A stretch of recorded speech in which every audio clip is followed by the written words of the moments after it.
Hello friends, स्वागत है आपका गेमिंग ओजी चैनल पर। मेरा नाम है सौरभ बिष्ट और आज हम बात करने वाले हैं एक ऐसे गेम के बारे में जो एक बहुत ही पॉपुलर गेम रहा है जिसका नाम है गॉड ऑफ वॉर। ये गेम हम में से ज्यादातर लोगों ने खेला ही होगा। फ्रेंड्स, ये काफी पुराना गेम है लेकिन ये काफी पॉपुलर रहा है इसकी स्टोरी लाइन की वजह से, इसकी ग्राफिक्स की वजह से और इसके इंटरफेस की वजह से। सो फ्रेंड्स, इस गेम में इसकी स्टोरी जो है ज्यादातर फ्लैशबैक में दिखाई जाती है जिसकी वजह से काफी कॉम्प्लिकेशन होती है। सो फ्रेंड्स, इसको मैं एक क्रोनोलॉजिकल ऑर्डर में आज इस स्टोरी के बारे में बताने जा रहा हूँ। तो इस स्टोरी के बारे में बताने से पहले मैं इनके जो मेन कैरेक्टर्स हैं उनके बारे में आपको बताना चाहता हूँ। सो फ्रेंड्स, इसका जो सबसे मेन कैरेक्टर है वो है क्रेटोस। सो फ्रेंड्स, क्रेटोस वो कैरेक्टर है जो आप प्ले करेंगे इस गेम के अंदर। सो फ्रेंड्स, जो क्रेटोस है he is the son of Zeus and his mother is a human being. जी हाँ, इनके जो फादर थे वो लॉर्ड ज़्यूस थे जो किंग ऑफ गॉड रहे हैं, बट इनकी जो मदर थी वो एक ह्यूमन बीइंग थी। सो फ्रेंड्स, ये स्टोरी इन्हीं के स्ट्रगल के बारे में है। जो दूसरा मेन कैरेक्टर है इस स्टोरी में वो है एरिस।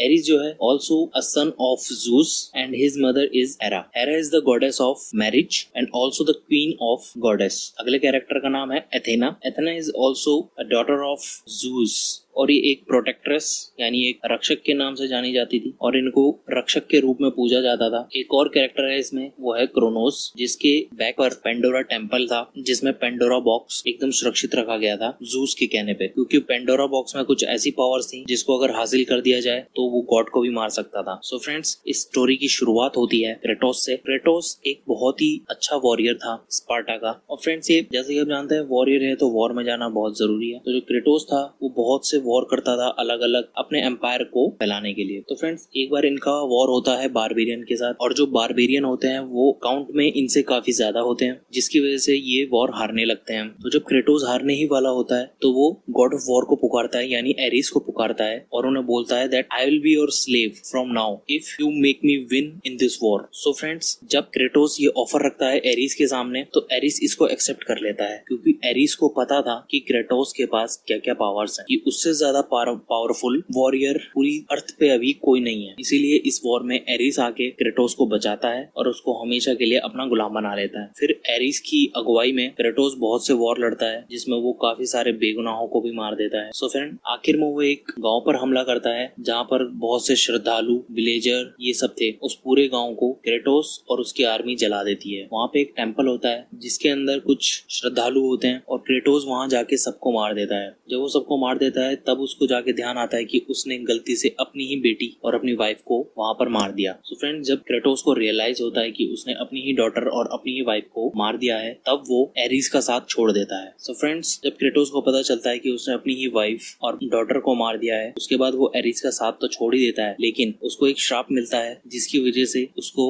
ऐसे सपने आया करते थे जिसमें उसकी वाइफ और डॉटर उसे दिखती थी और वो उससे काफी ज्यादा परेशान रहता था। और इतने सारे बेगुनाहों को मारने के बाद वो काफी सारे पाप को भी अपने सर ले लेता है। सो एक बार क्या होता है, एथीना की सिटी होती है जिसे कहते हैं एथेंस। ये ग्रीस की कैपिटल है एथेंस। यहाँ पर एरिस हमला कर देता है। एरिस के हमला करते ही जो एथीना होती है वो क्रेटोस के सामने एक ऑफर रखती है कि अगर तुम एथेंस को एरिस से बचा लो तो तुम्हारे सारे सिंस माफ कर दिए जाएंगे। सो फ्रेंड्स, ये ऑफर सुनने के बाद क्रेटोस एथेंस की तरफ निकल पड़ता है जहाँ जाकर उसे पता चलता है कि एरिस को मारने के लिए उसको पेंडोरा बॉक्स हासिल करना होगा और पेंडोरा बॉक्स को भी हासिल करना बिल्कुल भी आसान नहीं है क्योंकि पेंडोरा बॉक्स एक टेम्पल में रखा हुआ था जो कि क्रोनोस की शोल्डर पर चेन से बांधा हुआ था और उसको एक डेजर्ट में भेज दिया गया था जिसको डेजर्ट ऑफ लॉस्ट सोल्स कहा जाता था। सो फ्रेंड्स, उस डेजर्ट ऑफ लॉस्ट सोल को पार करना ही बहुत मुश्किल था क्योंकि वहाँ पर साइरेंस होती थी जो कि जो भी वहाँ जाता था उसको पहले ही मार देती थी। सो फ्रेंड्स, आप सोच रहे होंगे कि क्रोनोस कौन है। सो फ्रेंड, क्रोनोस जो है वो टाइटेंस का लीडर रह चुका है और सभी टाइटेंस में लास्ट टाइटन वही बचा है और उसको ये सजा ज़ूस ने दी है कि वो डेजर्ट ऑफ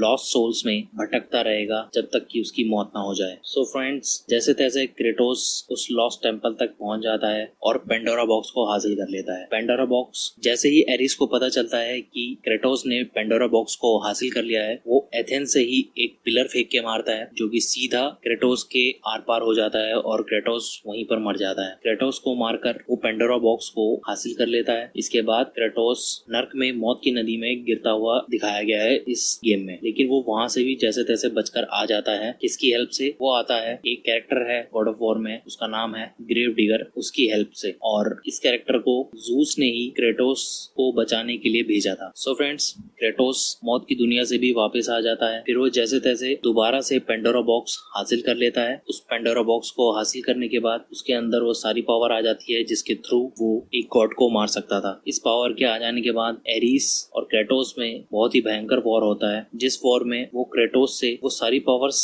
छीन लेता है जो उसने क्रेटोस को दी थी, जिनमें से एक सबसे मेन वेपन जो क्रेटोस का है वो है ब्लेड ऑफ केओस, जो पूरे गेम में आपको यही यूज करना होगा। पूरे गेम में ये क्रेटोस इसी ब्लेड को यूज करता है, बट एट द एंड ये ब्लेड्स एरिस उससे वापस ले लेता है और बोलता है कि अब तुम्हारे पास कुछ नहीं है जिससे तुम मुझे मार सको। तो वहीं पे एक स्वॉर्ड होती है जिसपे लिखा होता है बाय द गॉड। क्रेटोस उस तलवार की हेल्प से एरिस को मार गिराता है। एरिस को मारने के बाद एथीना क्रेटोस को कहती है कि तुम्हारे जितने भी पाप तुमने किए हैं वो सब माफ कर दिए गए हैं। तो क्रेटोस उससे पूछता है ये जो मुझे सपने आते हैं क्या इनसे भी मुझे छुटकारा मिल जाएगा? लेकिन एथीना साफ मना कर देती है, तुम्हारे पापों की ये सजा तो तुमने भुगतनी ही होगी। क्रेटोस काफी ज्यादा हताश हो जाता है, निराश हो जाता है ये बात सुनकर, और वो सुसाइड करने की भी कोशिश करता है, पर उसको एथीना बचा लेती है और उसको गॉड ऑफ वॉर का थ्रोन ऑफर कर देती है। इसके बाद क्रेटोस गॉड ऑफ वॉर बन जाता है। So friends, God of war first की स्टोरी यहाँ पर खत्म हो जाती है। आपको ये वीडियो कैसी लगी प्लीज कमेंट सेक्शन में बताइए, और अगर वीडियो अच्छी लगी है तो प्लीज इस वीडियो को लाइक और शेयर करना ना भूलें, और अगर आप इस चैनल पर नए हैं तो प्लीज लाल बटन को दबाकर चैनल को सब्सक्राइब करें। Thank you so much friends.